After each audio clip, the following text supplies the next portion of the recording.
Yes. Sorry. Right, let's get started.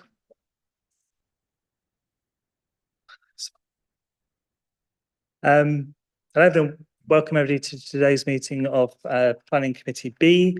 My name is Councillor Holly and I'll be chairing the meeting this evening.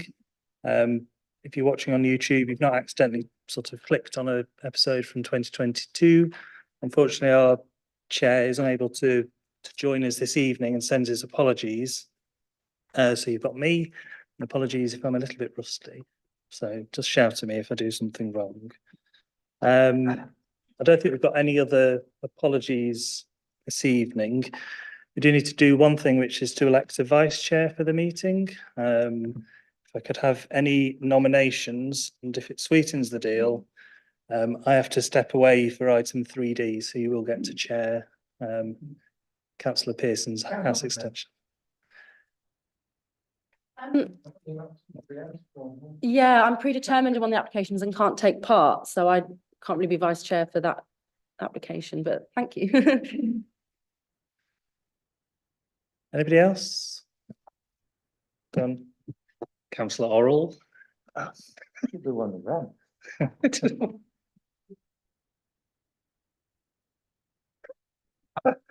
Planning's not party political, come on, I think you'd, do a fine job. Yeah. Seconded. Okay. We all happy with that? Seem to be, apart from Councillor Orrell, obviously. Yeah. I think you've been outvoted. Okay then. You can decide yourself whether you need to elect another vice chair for that item. Any declarations of interest? Councillor Melly. Thank you, Chair. Yes, I'm predetermined on agenda item 3B because I've publicly spoken in objection to the application and supported residents to object as well. Okay. Councillor Clark. Thanks, Chair. Yeah, also just declaring an interest in 3B, just I've been in residents' meetings where this particular property has been mentioned, but I have not taken part in any detailed discussions or actions, I suppose, in supporting of it as a community asset.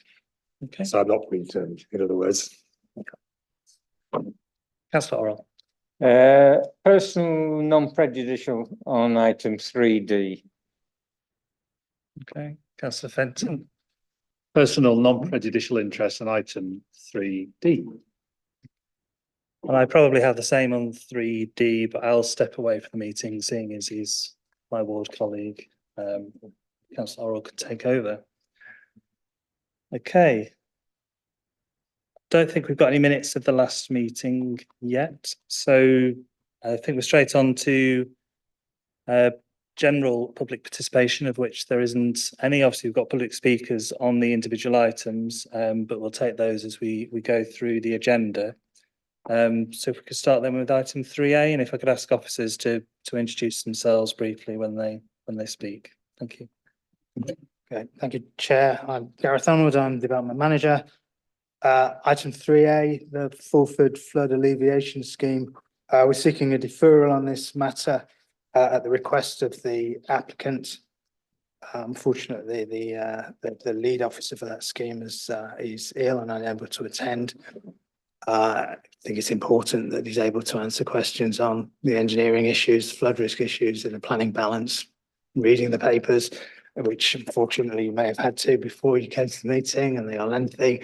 You'll see that there is a significant planning balance in terms of archaeology, flood risk, greenbelt issues, conservation area issues. So we feel that allowing the applicant to be here and speaking is important to this one.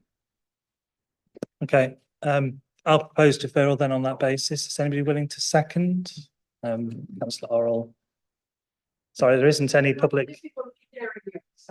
Okay, we'll try and speak up. The acoustics are terrible, so apologies for that, but we will try, and I'll remind everybody, including myself, to speak.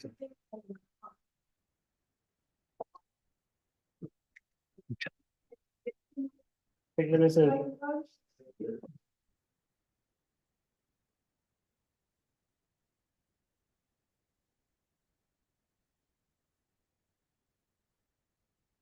Okay, so I'll propose deferral on the basis as set out. Is anybody willing to second that? Councillor Melly? Don't think anybody's desperate to say anything, so if we're happy to move straight to a vote, can I see all those in favour? Okay, so that's unanimous, so that's deferred. We move on then to item 3B, which is Castle Howard. See if that works. Thank you, Chair. Item 3B, Castle Howard Ox, Townend Street. So this is a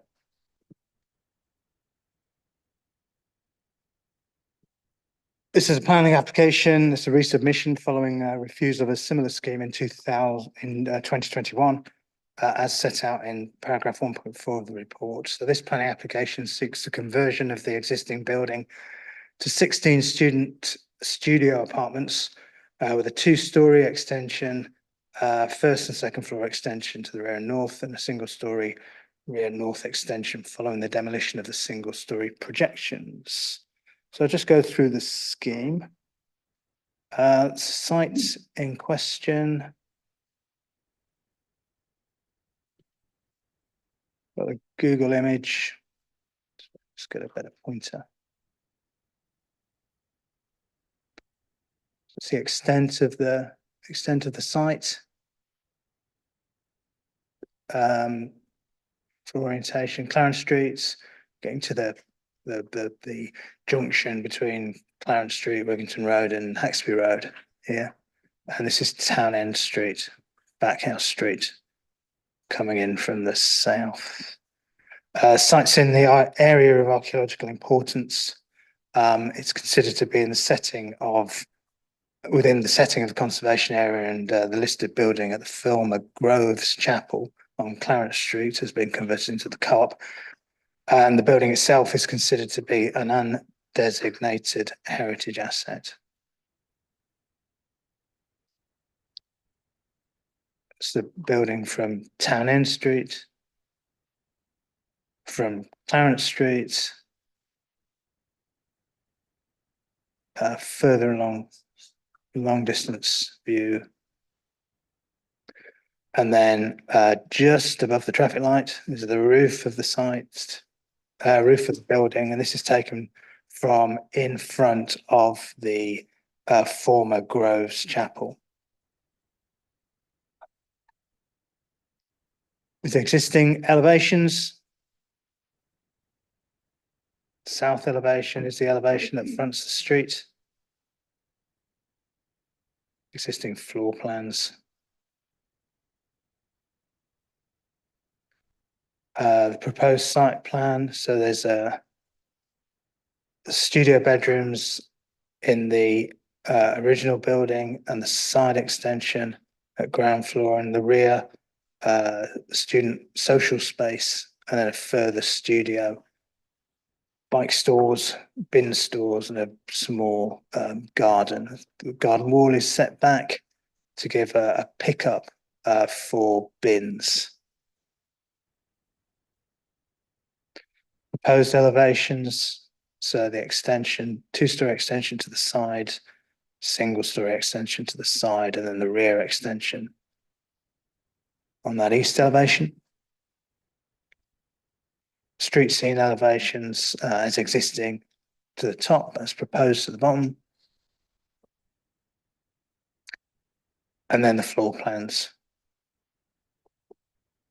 So ground floor and first floor, and then 2 studios within the roof space.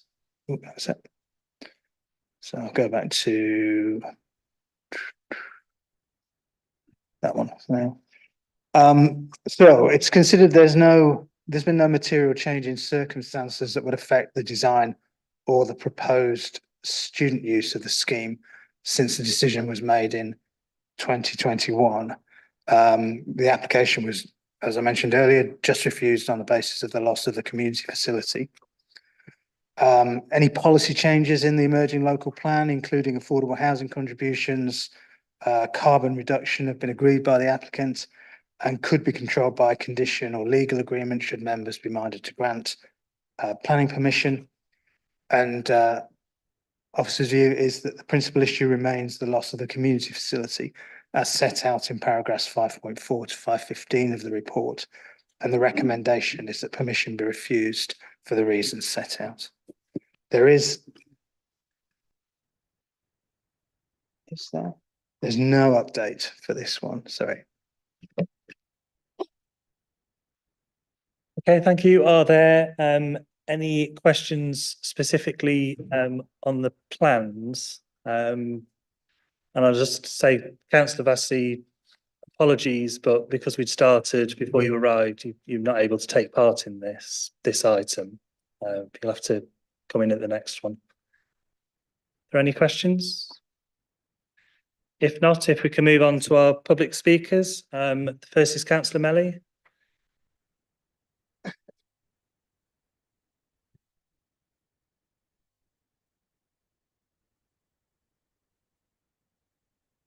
If you'd like to make a start in your own time, and I'll give you a warning about 30 seconds.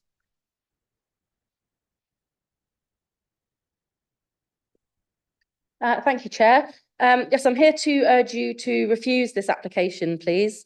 All the reasons why this application was already refused still apply.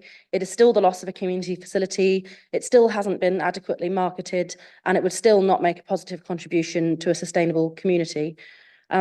There are several issues with this application. One is harm to the appearance and physical fabric of a historic building. Another is the loss of a community asset. It's also the loss of employment land and the unsuitability of the design for its desired use. The pub was built in the early 1800s. Residents who have been researching archives tell me it's the oldest building in the Groves and has kept the same name, the Castle Howard Ox, for that entire time, hundreds of years, which is very unusual. And the building signage with the name is iconic locally. The Civic Trust and the Council's archaeology officer described the building as having heritage significance, which would be lost if this development were to go ahead. Paragraph 130C of the National Planning Policy Framework says development should be sympathetic to local character and history. This is not. Policy EC2 requires the applicant to demonstrate that the existing use is not viable. They have not done this. According to page 74 of the papers, they haven't even submitted any financial information about the viability of the pub. The site has been marketed, but not sincerely. There have been genuine offers to run the building as a pub and community facility, but they have been rejected. In terms of the loss of community facilities, I would like to highlight paragraphs 5.13 and 5.15 of the report, which clearly show that planning policies have not been complied with, and the loss that this development would cause are not acceptable.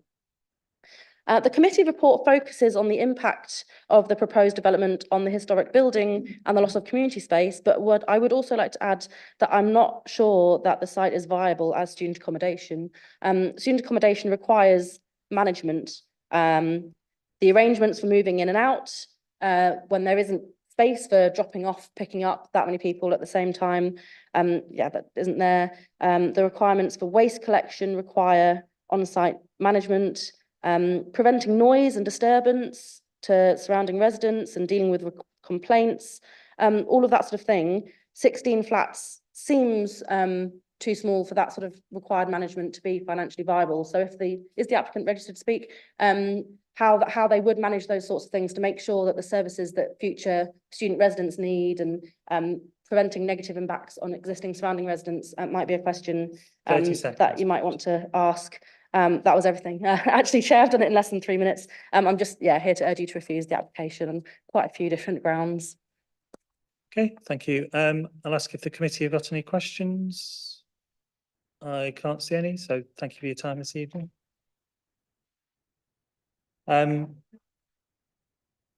Yes. Next up then, if we could have Emma Lancaster, who's speaking in support on behalf of the applicants.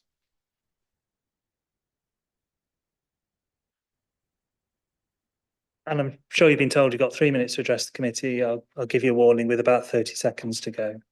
Okay. I'd like to make a start in your own time. Thank you, Chair. Good afternoon, members. It's not often I attend planning committee with the hope that members don't make a decision, but that's what I'm asking you to do today. Because we find ourselves in a rather unfortunate position where a case officer has left the council and their report to committee expresses queries and concerns, but these hadn't been raised with us prior to the report being published. And we'd very much like the opportunity to address them and avoid an appeal in future. As you've heard from officers, there are no design or technical objections to this scheme. There's just one proposed reason for refusal in this case, and that's linked to the marketing and viability of a pub or community reuse of the building. So far as we're aware, officers haven't sought independent or specialist advice on this matter prior to advising members or recommending refusal, which we'd ordinarily expect. But the applicant's position is that the site has been appropriately marketed for over 2 years and no acceptable offers have been received. This information has been shared with officers but isn't reflected in the report. Notably, offers for pub use have been withdrawn once costs of refurbishment have been understood by those that have made the bids. Notwithstanding that, if members are minded to make a decision today, I think it's important to put into context a few facts. 1, the site has not been in use since 2017. It's therefore of no community or employment value at the moment, and it hasn't been for some 6 years. 2, the proposals would generate a similar number of jobs to something like a public house or a restaurant use of the building. 3, the proposal would enable the restoration and reuse of a heritage asset without conflict with neighbouring uses, something which might not be true of an alternative use, such as a place of worship or a community hall, both of which could generate noise, disturbance, and significant demand for on-street parking, which local residents say is a particular issue here. And finally, this scheme would also deliver significant public benefits that do make it a sustainable contribution to the community. These include meeting identified needs for student accommodation, but also providing much needed contributions towards affordable housing in the area in accordance with your emerging policies. The development plan needs to be read as a whole, and positive weight needs to be afforded to these important public benefits in any planning balance or decision that you come to. Taking all of this into account, I'm asking members to at least afford the applicant the chance to respond to officers' concerns by deferring a decision today. The application could then be brought back to you for a fully informed decision in the new year, once we've provided the additional information that's now been brought to our attention as being needed by officers in the report. Thank you. Thank you. And I'll ask the committee if there are any questions. Councillor Baxter. Thank you. I know you touched on how many the sort of loss of employment land. Do you have an idea of how many people it would employ, sort of like cleaners and front of house staff? It's anticipated by the applicant that there would be on-site presence in terms of cleaners, as you say. That's typically around 2 cleaners coming in on a weekly basis. There's also management staff as well, security. There would be a student management plan to make sure that drop-offs and pickups are managed as well. And that's also not discounting the spin-off employment benefits in terms of increased spending in the local community that students would bring with them. Okay, Councillor Fenton.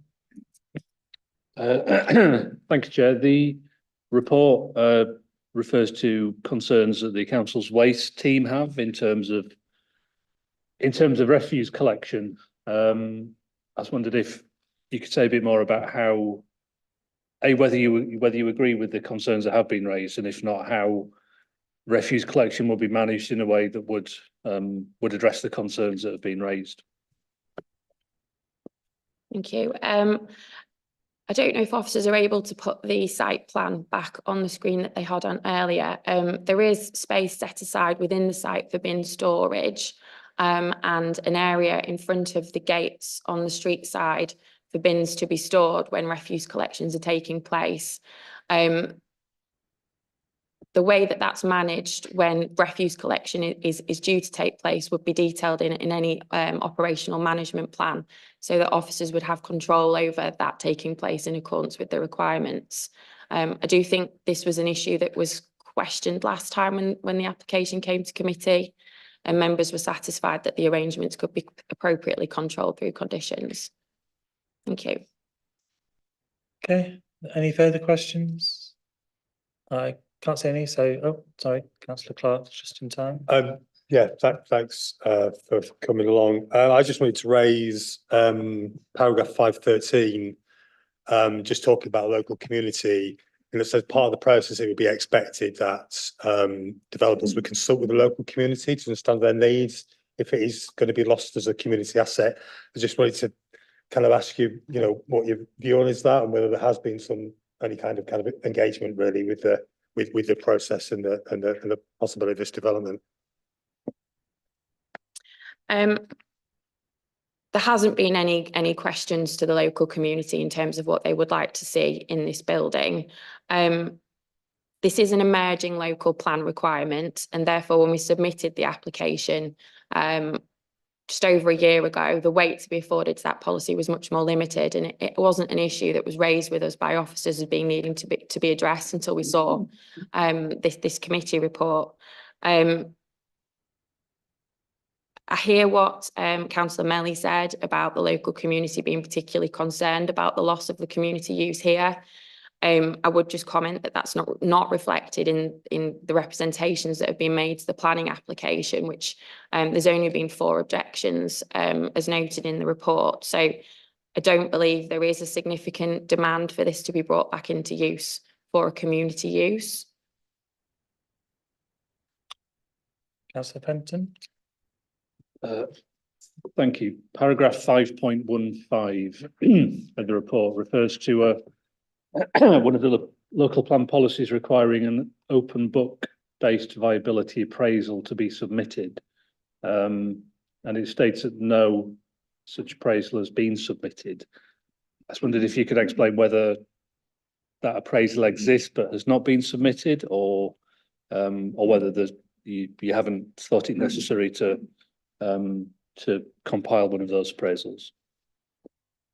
Thank you, Councillor Fenton. This was one of the issues that we weren't aware of until we saw the committee report, and it is something that we would be keen to address if the application was to be deferred today.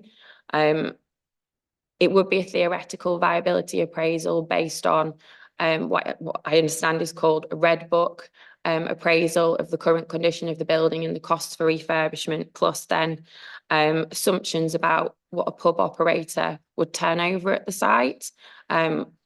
It's obviously not in use at the moment, so that would be all that the applicant could commit to providing. But that is something that we would look to provide if members wanted to see that, and it would allay any concerns about the process. Councillor Penton. Just as a following on from that, the report talks about an escalation in the asking price for the premises. I wonder if you could explain a bit more how that came about, because upon reading it could just be seen as it could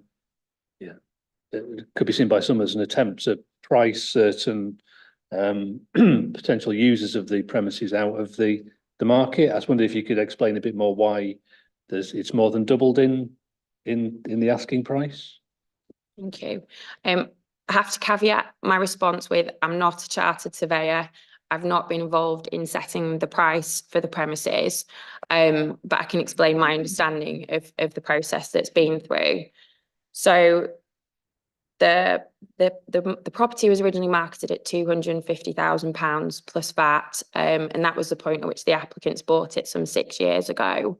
The price has then increased over time to reflect a number of factors.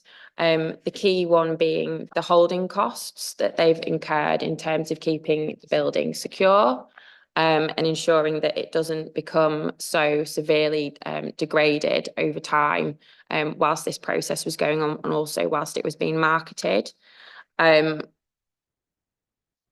just checking my notes. As I say, I'm not responsible for marketing it.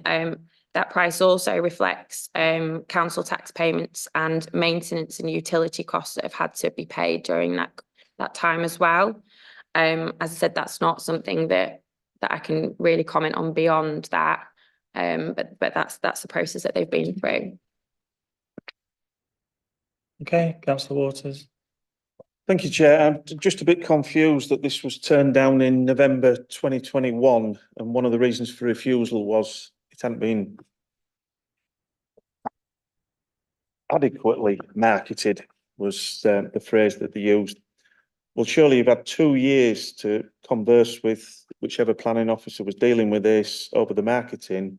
Why hasn't that occurred, and why is it now a concern that it's written in a report that's in front of a committee? Why wasn't it addressed over the last 2 years?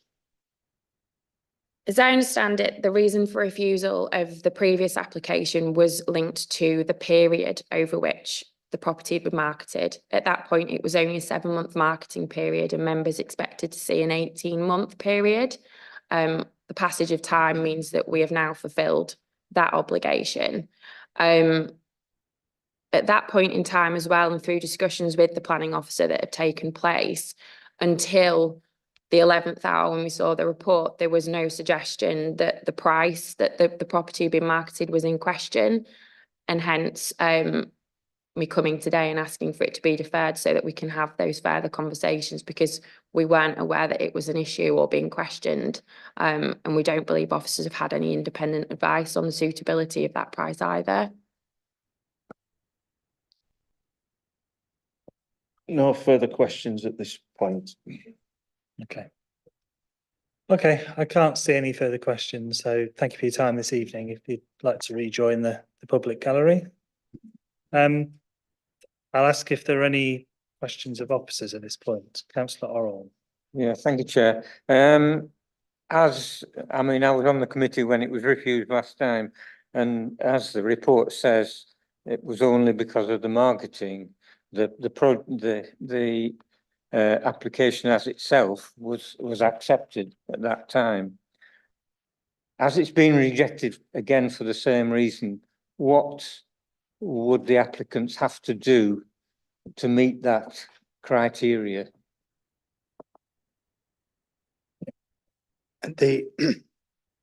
Whilst the applicant's agent is correct that the local plan is an emerging document, but in terms of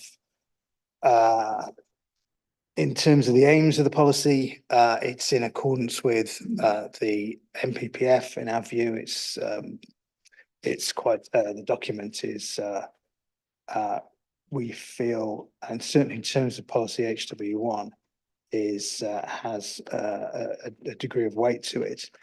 So the policy seeks policy HW1 seeks a period of marketing, so that what the policy says is that development proposals which involve the loss of existing community facilities or facilities last used for community purposes will only be supported in exceptional circumstances where, and then the first two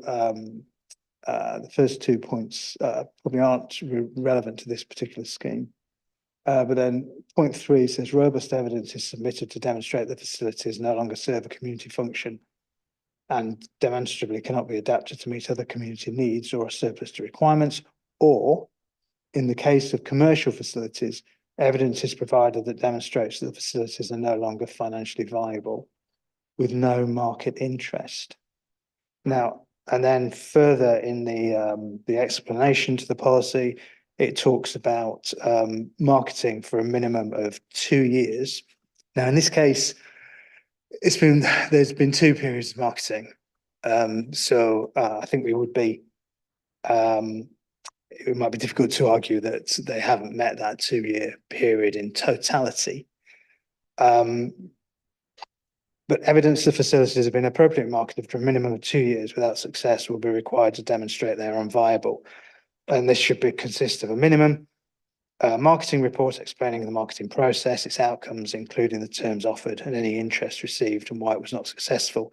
In addition, an open book viability appraisal must be submitted to demonstrate that the facility is not viable, could not reasonably be made viable. I think I've read the report and the section on viability. The issue here is that we feel that the purchase price set is not realistic in terms of the use of the premises. And that means it fails against the policy. It may well have been marketed, but it's not been marketed in an appropriate way, in our view. Councillor Can I just- Penton? Can I follow that up, Chair? So if it had been continued to be marketed at the original price or similar, that would have been acceptable. I think they would have needed to justify the price, and I think justifying the price on the basis that the applicant wishes to recoup the money that they've spent on the property is not, that's not the right way of looking at it, in my view. Councillor Penton? The public speaker suggested that the council hadn't sought expert advice in terms of determining whether or not the asking price was reasonable or not. Could you say a bit about how you've gone about determining or coming to the conclusion that the asking price is not reasonable in terms of securing a buyer that would operate the site as a publicly accessible facility?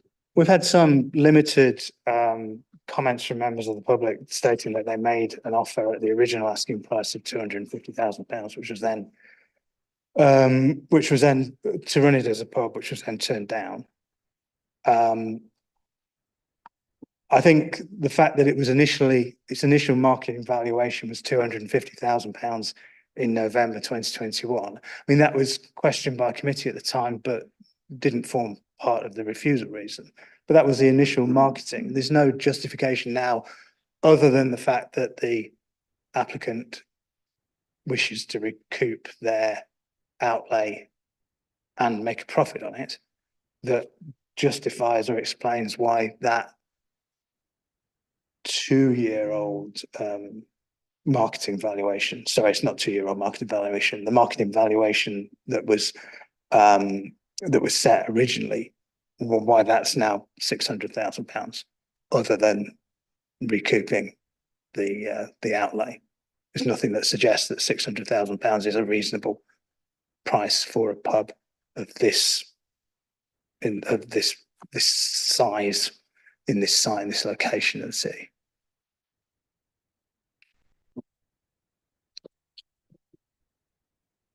Thank you. Are there any further questions? No. I guess for me then, obviously the applicant, sorry, Councillor Clark. Thanks, Chair. I just want to come back to the applicant's representative and what they were talking about. So they're saying that quite a few things due to the case officer leaving, there wasn't communication of some of the issues perhaps with this application. So things like the biodiversity plan.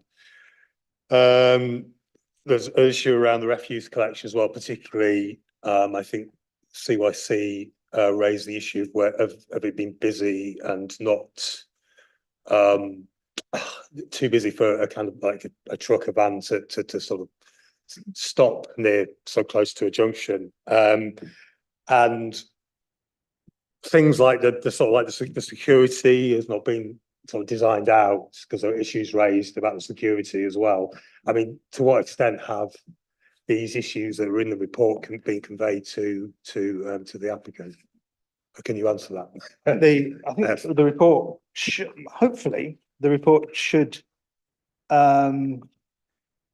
conclude that those aspects are either have been satisfied or could be covered by planning condition or legal agreement, or you imply that through the conclusions that we're only that the basis of the recommendation is on the marketing and the loss of the community facility rather than other aspects. So for things like management could be covered by conditions, pretty straightforward.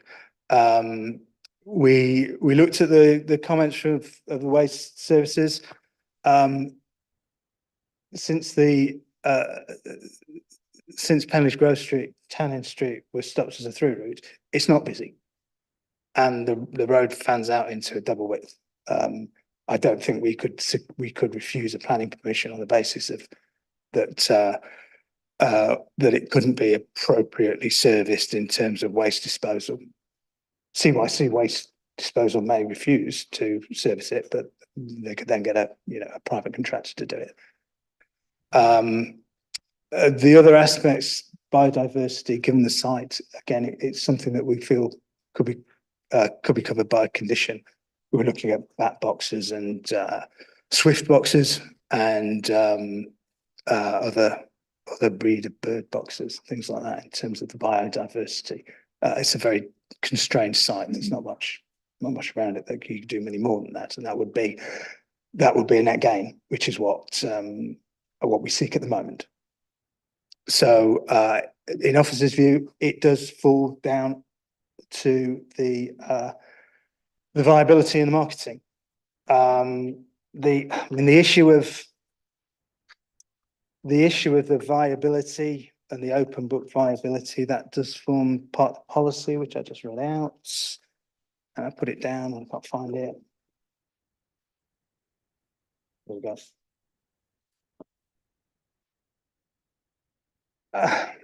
I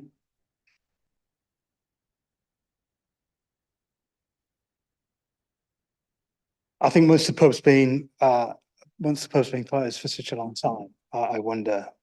You heard that a theoretical viability assessment could be carried out, and I'm sure it could, but I think the main issue from our point of view is the marketing issue. I think if it had been a marketing process that we could buy into on the basis of the valuation of the property and the length of time it had been done, then I'm not sure we would have gone to the length of then asking them for a theoretical viability assessment.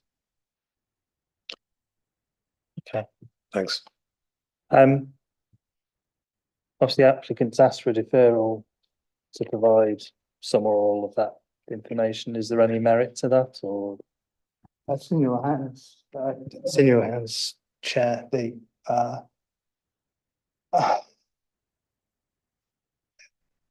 I don't think that if we were fighting an appeal, I think the appeal would probably just turn on the marketing exercise. We have enough information in my view, but and we seek specialist advice or representation at that point.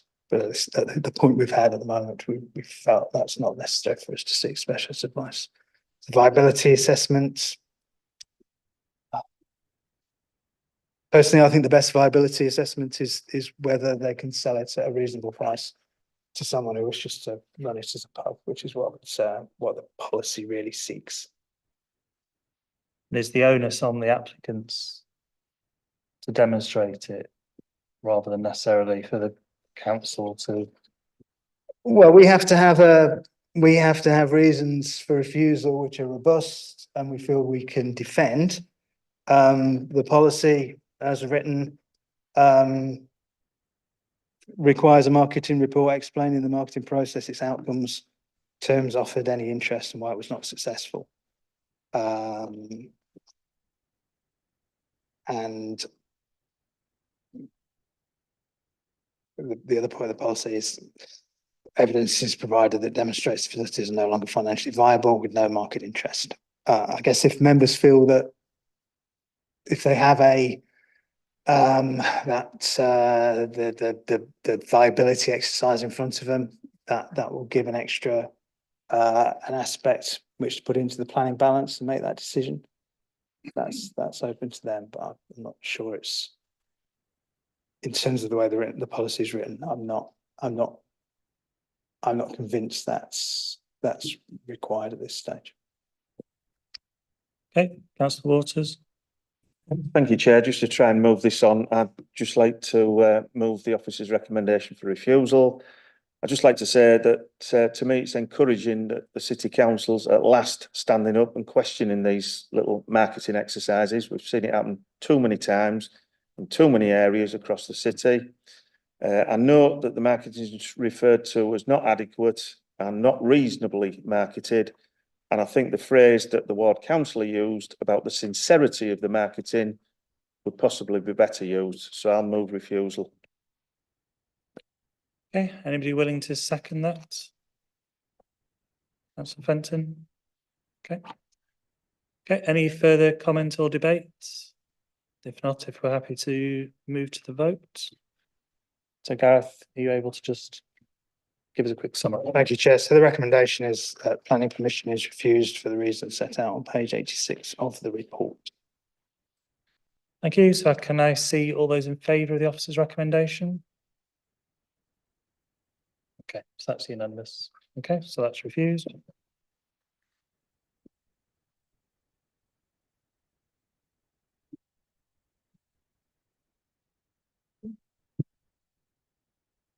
Okay, just bear with us a minute whilst we retrieve councillor Melly.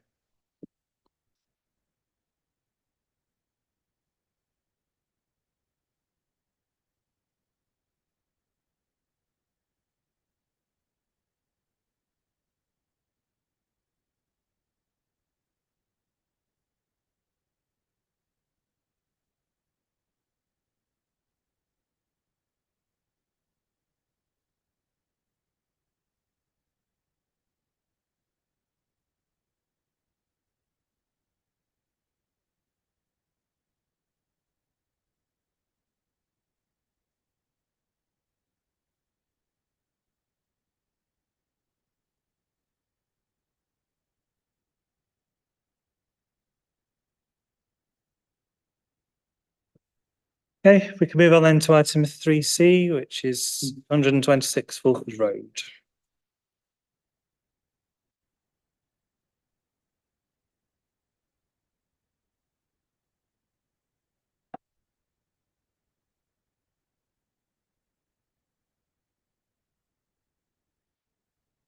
Thank you, Chair. So this application is for the erection of a two-storey detached dwelling on a piece of land which used to be parking for the adjacent Priory Hotel, which is currently being converted into 3 houses with parking to the rear. The site is within the Fulford conservation area. The property to the north, which is the lodge, is grade 2 listed and is in the adjacent New Walk conservation area. Just go through the drawings. So the site is this triangle of land, including this green area at the front. This is it says Fishergate. I think it's actually Fulford Road. This is Grange Garth and New Walk Terrace. So from a slightly different angle. Property centre shot and the listed lodge there. Light Horseman Public House is also a listed building within the New Walk conservation area. Photographs across the site.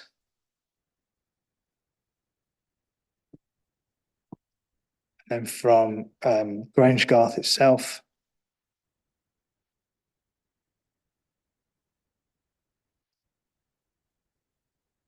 And then a Google Street View showing a bit more of the surrounding context. So the location highlighted.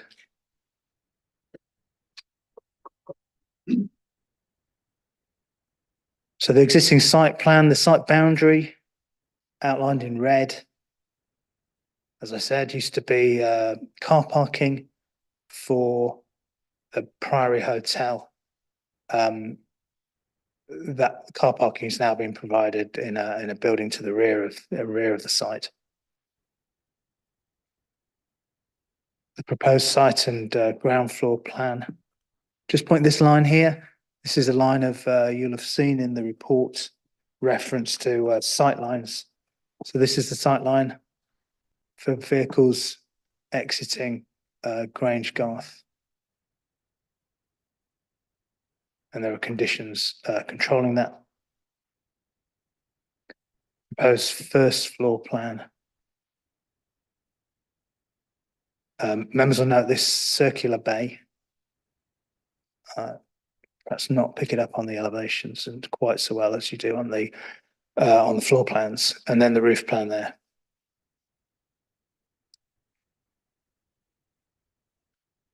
In terms of elevations, there's your street scene elevation. This is a stone arch which previously was in the rear garden of the Priory Hotel. It's been dismantled now, and there's a planning condition requiring its re-erection as part of the conversion scheme for the Priory Hotel. There's also I'll come to that in a minute, actually. So the location that's shown on that drawing is not necessarily to be the location that the arch finds itself in. Side elevation. So looking from the lodge building, this is there is the existing rear of, rather the extended rear of the Priory Hotel development, and that will form a single residential property at the back. And the rear elevations. Oh, and there's the arch. Members who were at the virtual site visit will have heard it referred to, but that's what it looked like before it was taken down. I'll go back to the site plan for reference. There is an update. So there's a revision to condition 5. It's just a slight rewording. That the final sentence as in the agenda is slightly confusing. So that just clarifies that condition. There's an additional condition regarding the stone arch and its specification and its exact location to be submitted for the written approval of the planning authority. Not written on the update in front of you. I recommend a further condition, which is noise insulation measures for noise from the road, and the requiring a scheme, and that scheme's implementation. Thank you.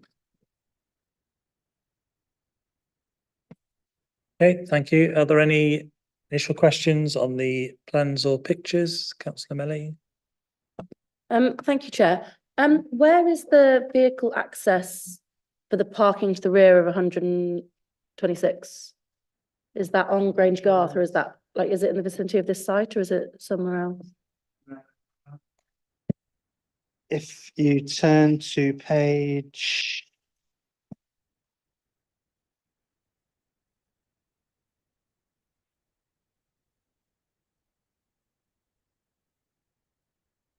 125. Which is the site plan. You can see the extent of 126 to the due south of the highlighted application site, and the access is pretty much opposite the northernmost extent of number 6 Grange Garth, or in that vicinity. So on the opposite side of the road to number 6 Grange Garth, that should be. Okay. Any further questions? No. Move on then to our public speakers. The first speaking is Dorothy Knott. If you'd like to join us at the table. I think Ms. Knott's speaking in objection. And Thank you. Hopefully heard you've got 3 minutes, and I'll try to give you a warning about 30 seconds to go. Okay, well, thank you for allowing me to have this opportunity to speak. I do not object in principle to an edifice at the end of 126 Fulford Road. My objection relates to its size. I know it's been reduced, which is very beneficial, and I'm grateful for that. The appropriateness for the neighbourhood, and most importantly, the safety. This proposed dwelling would be sited at the junction of 3 roads, which you can see on there.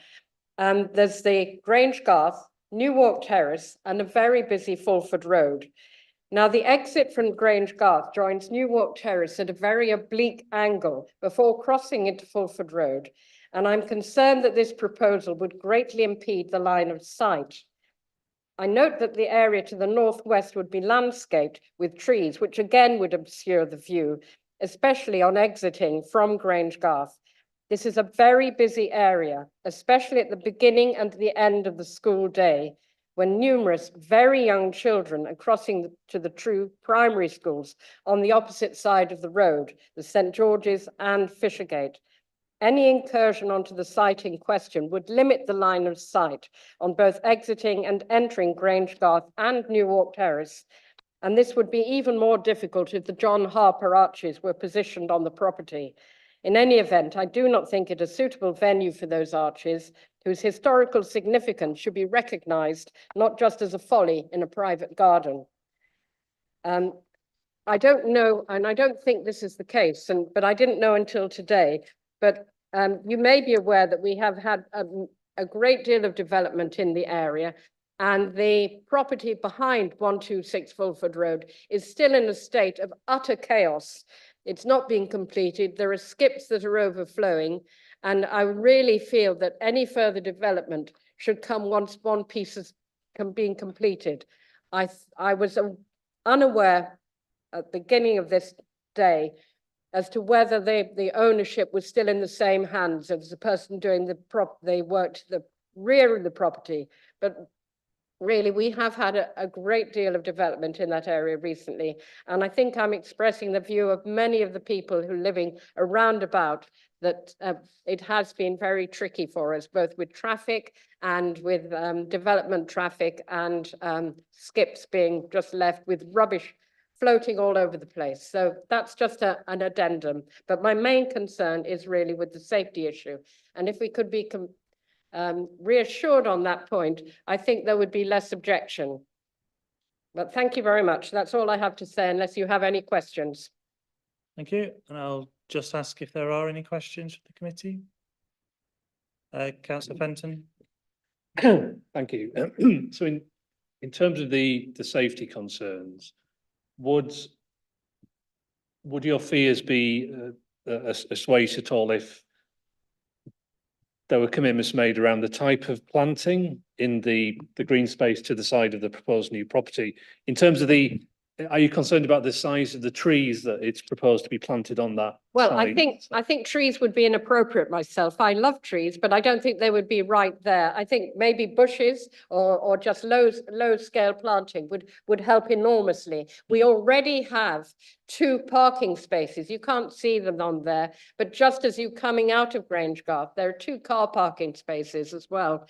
And, you know, it is extremely crowded. I don't know if you've been there at school time, but it really is very busy. And I have to say, a lot of the children and their parents don't actually look when they're crossing. So this doesn't really help. But you. no, I don't think trees would be helpful in answer to your question. Okay, are there any further questions? Not, I'll thank you for your time Thank this you. evening. If you'd like to rejoin the public gallery, and if I could invite up Mr. Hazel to join us. I believe you're the applicant speaking in support.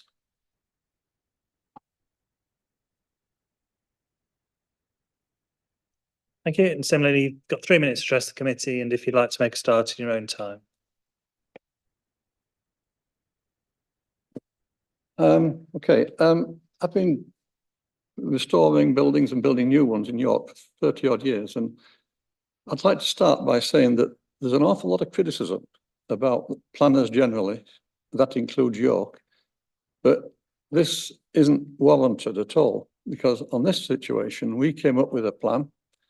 We negotiated with the planning officer, Mr. Mellor, and the conservation officer, Mr. Friedman, and they were both very helpful, positive, and we've ended up with the scheme that we have now. And although I might be offending our architect who sat here, I think this particular plan is better than the one that she first produced.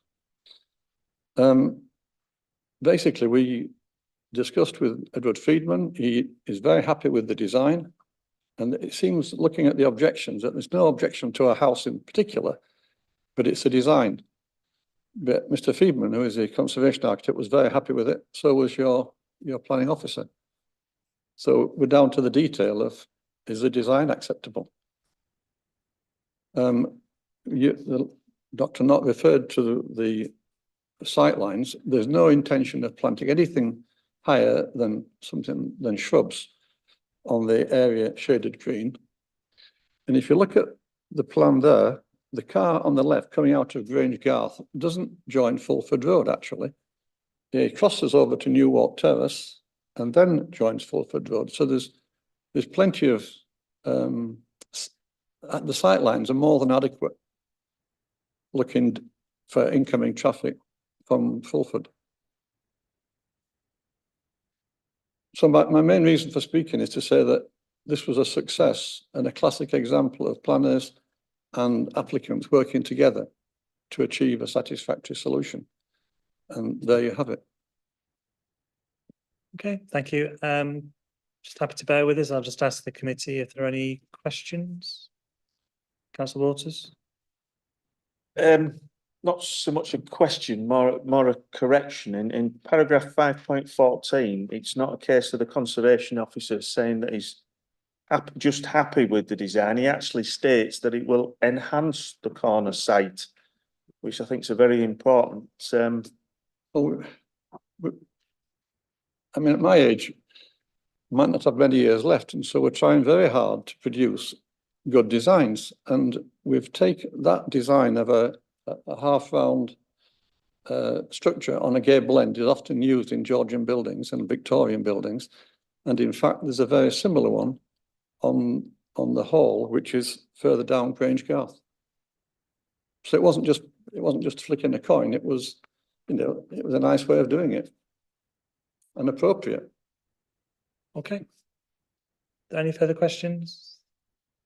If not, I'll thank you for your time this evening. If you'd like to rejoin the public section.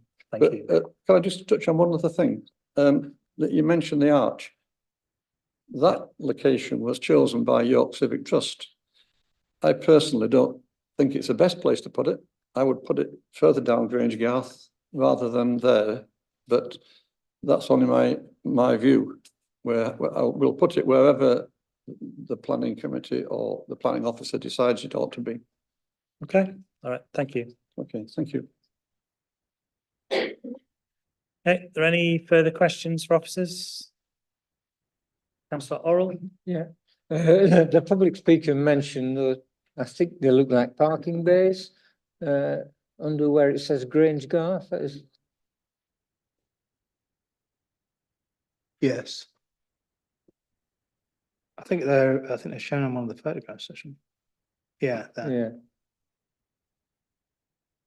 I'm just wondering if we could ask for an examination of whether they would still be appropriate once this development was completed. Informative or? Well, it wouldn't be that. That would be an exercise for the city council. So the decision notice is for something for the developer to do. Mm-hmm. So they can't look at the appropriateness of a parking space on an adopted highway. That would be a CYC issue. Our highways colleagues haven't raised it as an issue. Sorry, I've gone the wrong way. There we go. They've been involved in setting the sight line. So the condition 8 says that the sight line has to be provided free of all obstructions which exceed the height of the adjacent carriageway by more than 0.6 meters, which which is considered to be appropriate in this location. They didn't make a comment about the positioning of the car parking spaces. Thank you, Chair. Okay, councillor Melly. Thank you, Chair. I have a question about the wording of that condition 8, because I completely understand why it's there and why that height is in relation to the adjacent carriageway, because that's where the sight line is needed from vehicles in the carriageway. But in terms of like the reasonableness of this condition in perpetuity on future residents, I was just wondering if it'd be more appropriate to measure it from the ground level. Just because, in the future, it won't be developer themselves having to comply with this condition. It will just be a normal resident living in the property, who can't necessarily measure the height of a shrub in relation to the neighbouring carriageway. There's a curb, and then from the photos, it looked like the pavement had a bit of a slope, a bit of a camber, and then you've got the ground where shrubbery is planted. It just looks like it might be quite difficult and not necessarily reasonable to measure 0.6 metres from the carriageway.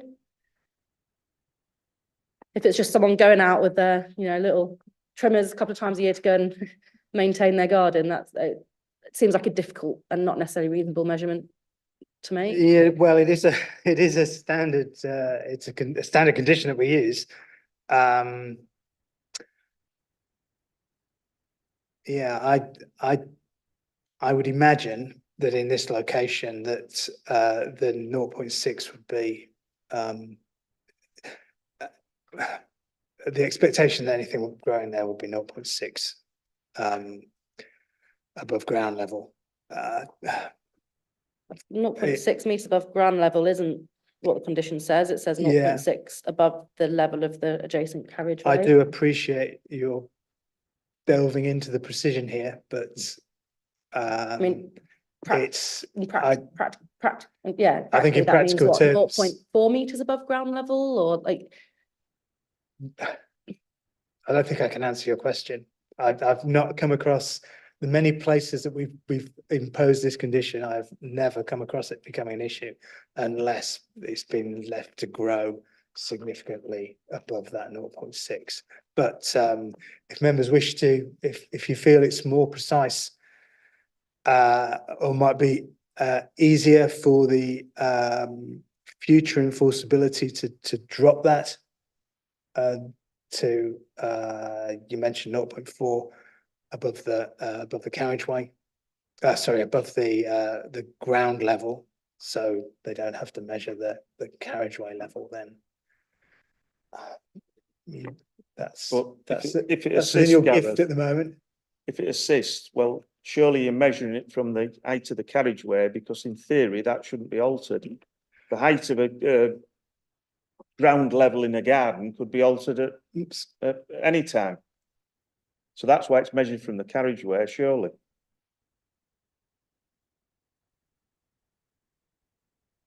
Yeah, that's a very good point.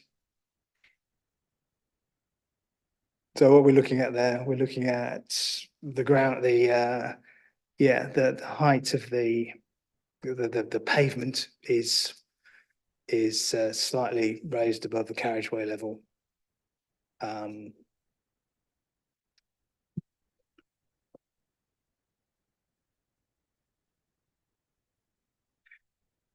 Yes, thank you, Councillor Waters. That's helped me out immeasurably, actually, because that's the answer. They'll just have to. That's what they'll have to do. That's what the condition seeks. Okay. Any further questions? We're happy to move to debate. Councillor Waters. Again, just to help you and move it on, I'd just like to push the officer's recommendation. There's so many times I've sat here on planning committees or sat there opposing things that are wholly inappropriate that are being passed. It's nice to be able to sit here and actually support something that is appropriate. So again, just like to move the officer's recommendation to approve.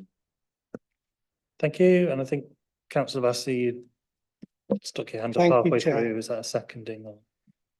Sometimes you choose a moment like this and sometimes it chooses you. my very first civic duty when I was still at school and just 18 was serving on a coroner's court. A cyclist had been killed there. And I take very seriously the comments that have been made about how complicated this junction is. As a result, I was a party to exploring why someone had been killed. As a result, I'm in support of all of this, except I don't think the arch should be there. I think sightlines are critical because it's a complicated junction. And to put the arch there would just mean that someone cycling down Grange Garth would have that much less time to see what was coming on Fulford Road and all the other permutations in all the other directions. So I just think the arch is inappropriate. Apart from that, I think the proposal, the application is fine.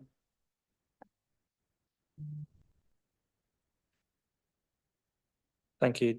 Did you say the location of the arch was still to? Yeah, that was condition. The additional condition on the updates is for the exact location specification works for the erection of the stone arch.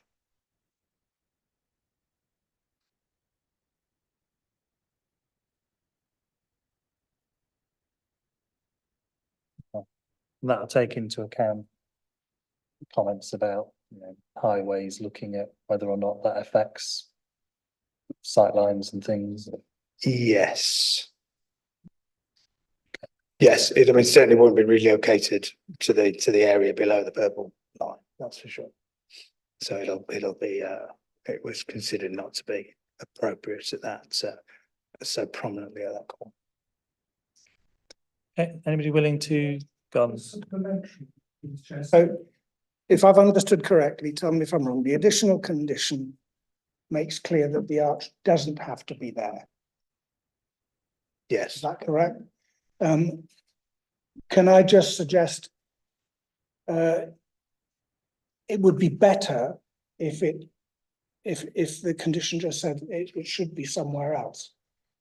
Because I mean, we've seen an image of the montage, and it just presents an obstacle to viewing the roads in various directions.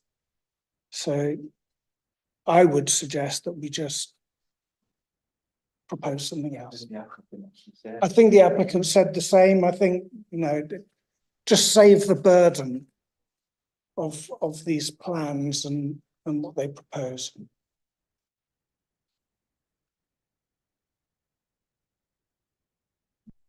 Well, if members wish to amend the condition, and it's the time to do it is when you're voting for the resolution. At the moment, it states notwithstanding the details within the application are hereby approved, which is which read one way means that it's not. We don't expect it to be in the location it's shown on the drawing, but it doesn't specifically say that it should be in a position, not in the position. I could, if that's what members wish to have in a condition, we can devise some wording which is slightly stronger in its negativity on the location that's shown on the plan. And just refers to sightlines or whatever. I would certainly welcome that. I mean, it is outside the sight line, and it would never be within the sight line, because that would then contravene the condition condition number 8. So it will never be in a location to the south of that purple line. Okay, we'll go to Councillor Waters.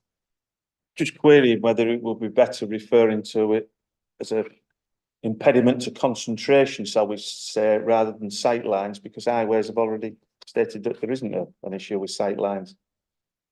But if the applicant's willing to move it anyway, then it's a discussion that we're having that we don't really need to have. I think it's just how to word what the committee would like in the condition that That's why I was meaning, if you're altering that condition, should it refer to moving it away from an area that may interfere with concentration? Because you can't really say you're moving it away from sight lines when highways have said that it isn't causing a sightline problem. Yeah, it's not the condition, and the reason for the condition is more a townscape and appearance issue rather than an officer's recommendation. That was the reason for the condition. It wasn't an issue of highway safety.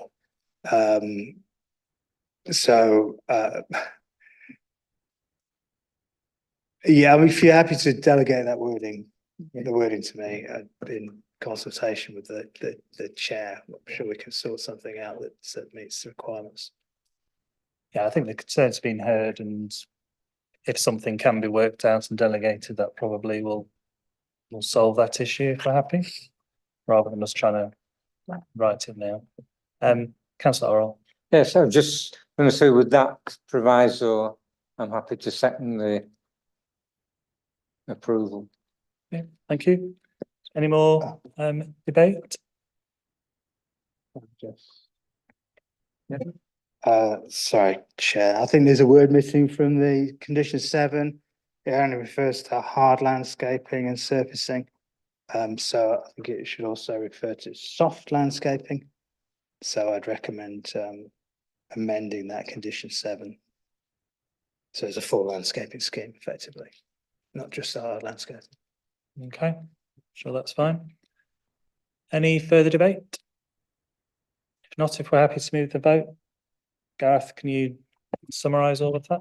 So the recommendation is that permission be granted, subject to the conditions in the reports, as revised by the conditions on the update sheet, and then the 2 verbal amendments, so the additional noise insulation measures condition, and then the amendment to condition 7 to refer to soft landscaping as well as hard landscaping. Okay, can I then see all those in favour? Okay, that's unanimous, so that's approved. I will now leave the meeting and leave you with Councillor Orrell. So thank you very much. I'll let him.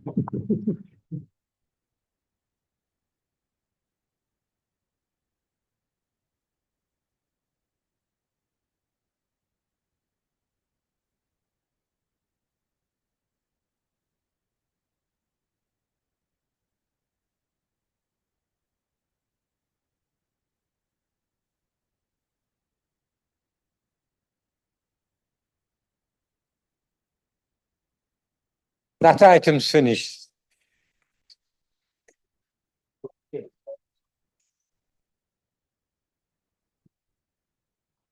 Right, agenda item 3D. Can you introduce it, Gareth, please? This is a planning application at 25 Orchard Paddock in Haxby. So it's an application for a single-storey side extension and rear extension, and a dormer to the rear following the removal of the existing garage. Members may recall back in 2021 we dealt with another application on this site for extensions, and this is a revision to that application. So the site is centre shot on that view. Photograph of the property. As far as I can see, it seems pretty much as original, new windows and dormers, what am I talking about? Solar panels, but generally it appears to be in its original form. And then from the rear, you can see the adjacent property, and then the attached bungalow is off shot, but it's behind this. These 2 windows are the windows of the application dwelling. That's a site, shows the existing garage to be removed and blocked in red is the extent of the ground floor proposals. So there's the existing elevations. This, I think this section here is actually on the adjacent property rather than the property that we're looking at.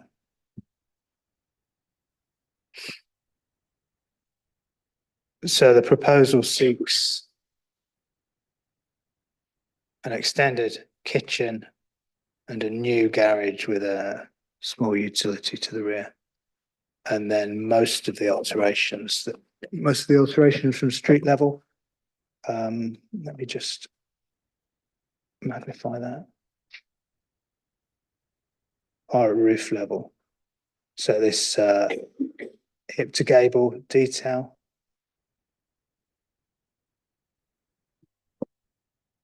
Members will see in the report that the roof in isolation, the roof alterations could be done under permitted development rights.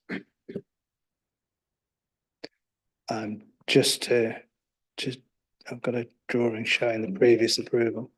So previously the scheme extended the whole of the house out to the side, kept the hip, but included a large dormer in the side. So so that's the proposal in front of us at the moment. It's an update. An additional condition. Originally, the previous approval required the side-facing dormer window to be obscure glazed and fixed opening below 1.7 meters above floor area. There is a window replicated at first floor level there, suggesting the same condition be imposed on this scheme if approved. Thank you. Any questions to officers? Nope. We'll move into debate. Anybody wish to speak or make a recommendation? Councillor Benton. I have no concerns with the application and would be happy to move the officer recommendation. Thank you. Anybody prepared to second that? Thank you, Councillor Melly. Anything else anybody would like to say on this application? So we'll go to the vote. Can see those in favour, please. Unanimous. Am I voting as well? Right, okay. Thank you, everybody. I don't know whether Councillor Holly is coming back, but I don't think there's any other business. So we'll close the meeting. Thank you very much.